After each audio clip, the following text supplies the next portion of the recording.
I am the Tofu Golem. Please enjoy the video. You're going to use Google Contacts built-in Restore. First, make sure the exact Google account that held the contacts is signed into the phone. Once signed in, open Contacts. Google. In a browser, this gives you the Undo Changes/Restore tool that the Contacts app on Android relies on. You do this because Android syncs contacts to Google.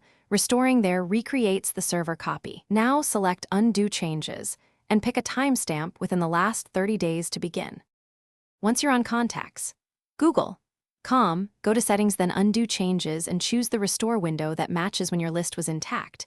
You can pick 1 hour, 1 day, or a custom timestamp up to 30 days back. After confirming Restore, Google rebuilds the server copy. On your Android device, make sure the same account is set to sync contacts. Then force a sync from Settings, right arrow Accounts, right arrow Google, right arrow your account, right arrow Sync now. This pushes the restored server data down to your phone. After sync completes, open your Contacts app and make sure you're viewing the restored Google account. Change display options if needed. Once you see your list, immediately export a VCF or enable Google Backup to avoid future loss. If contacts don't appear, don't panic. Double-check you restored the correct account and timestamp.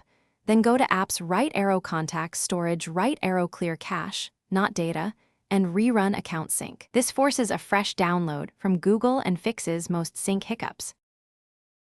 Thanks for watching. Consider subscribing if we helped you today.